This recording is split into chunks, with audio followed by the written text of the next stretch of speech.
Welcome back. Thank you for the 67 subscribers. I saw it, I appreciate it. Okay, I'll jump right into it. So, I'll do a short summary of the story, so spoiler warning. The story starts off with Kaoru explaining that she was invited by her friend Itsumi to her distant town. So, Itsumi moved to this distant town away from the city, and she invited Kaoru. And Kaoru was being transported by her brother Suishi, who is going because he likes Itsumi, so he likes the friend of her sister, but he just tells his sister that he's going because he wants to take care of her and because he just got his driving license. Before reaching the town, they run over a woman because Yoshi got distracted while looking at a map. After this, they quickly got out of the car and put the girl in the back seat, and Yoshi was going to take her to a hospital, but then his sister said that the woman was dead. Then Tsuyoshi put her in the trunk and decided to not visit Itsumi and just pass by the town to find somewhere to put the body. When entering the town, they saw a lot of gravestones and ended up getting stuck because he reversed and one of the gravestones just got stuck on one of the wheels, and a few locals decided to help Tsuyoshi out. And they almost saw the dead body in the trunk. I still do not understand how they did not see it. And before they could leave the town, Izumi, the friend of Karu, saw them, so now they had to stay in the town. Izumi explains that graves are there because people who die in the town physically turn into gravestones upon death. However, if someone touches the corpse, the process will be interrupted and the person is trapped in a state of metamorphosis. It and it was kind of sad to also see like the dead cat. It caught me off guard. I like animals, so it was kind of sad to see that. The same night that Kaoru and Tsuyoshi arrived, Isumi's sister does not return home, and that's when Kaoru and Tsuyoshi realize that they killed Izumi's sister.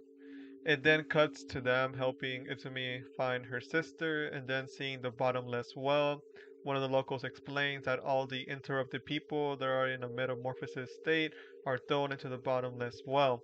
After Kaoru and Tsuyoshi return from seeing the bottomless well, they see Itsumi looking at Tsuyoshi's car, and they notice she was looking at a bloodstain. Kaoru and Tsuyoshi decide to leave because they're panicking, and after they leave that same night, they throw away the corpse of Itsumi's sister, which is now a rock, and they throw the corpse into the bottomless well. However, Soshi gets cut by the corpse and has a hallucination that Itsumi's sister came out of the well and was screaming that he had killed her. Kaoru and Tsuyoshi then go home, and Tsuyoshi dies or turns into a metamorphosis gravestone because of the cut.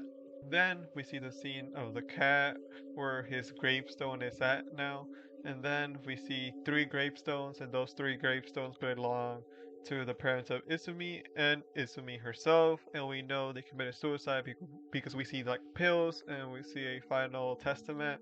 That's basically the end for the Netflix adaptation, but in the manga, Kaoru actually goes back to Izumi's house to tell her what happened because the guilt's too much, but she finds out that they had committed suicide because of the gravestones and the pills. And yeah, that's how in the manga it ends. The story just means that punishment will fall on those who commit heinous crimes, and that guilt will always eat you up. In the end, we see how Soshi turns into a stone because of the cut and because of all the guilt he had. We can see how ugly he looks because of the things that he did. Deep down, he knew it was his fault. Also, with his sister, we see her stressed out, and even in the manga, she wants to say the truth about what happened. The story wants to tell others that in the end, the truth will come out, or it will just ruin your life if you keep it in. Something interesting that I found was that in the manga they explain that the bottomless well was made for metamorphosis stones, or stones that cannot rest. But in the anime, they say that they do not know who made the well and stuff like that, so I found that weird. Anyways, this story of a little town with a lot of gravestones resemble a real town in Japan that claims to have the tomb of Christ. Yeah, you heard me correct. They claim that they have the tomb of Christ. So let's jump into that.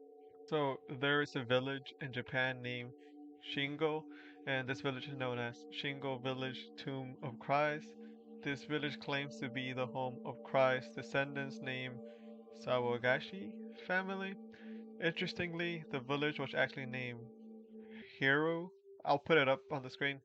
Before being renamed Shingo in 1955, it is believed that Hiro was meant to mean Hebrew in Japanese.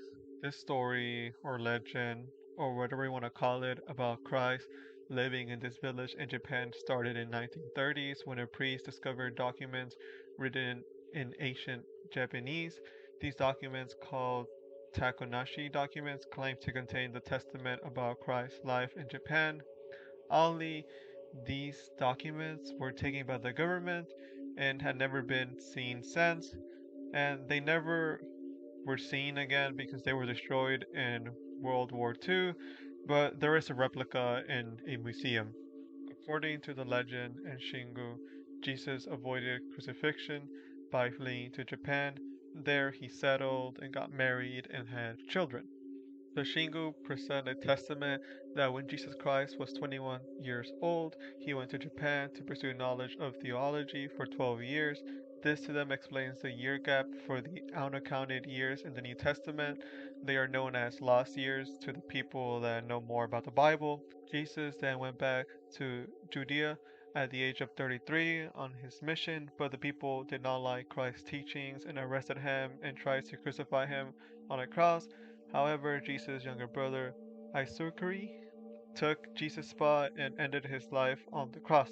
Jesus then escaped and took the ear of his brother Isukari and a hair from the Virgin Mary. Jesus then traveled around until he came to Japan again. He settled down in Huria, now known as Shingu, and died at the age of 106. In Shingo, you can see the burial mud on the right to defy Christ, and the grave on the left to defy Isakari, which is said to have the ear of Isakari and the hair from the Virgin Mary. And that's the end of the video. I try my best to connect both of these places, and even if you don't believe they're connected in some way, I'm pretty sure you found it interesting to learn about this because I did not know that there was a whole village that had the tomb of Christ, supposedly. I hope you guys found it educational and like and subscribe if you did like it. Thank you.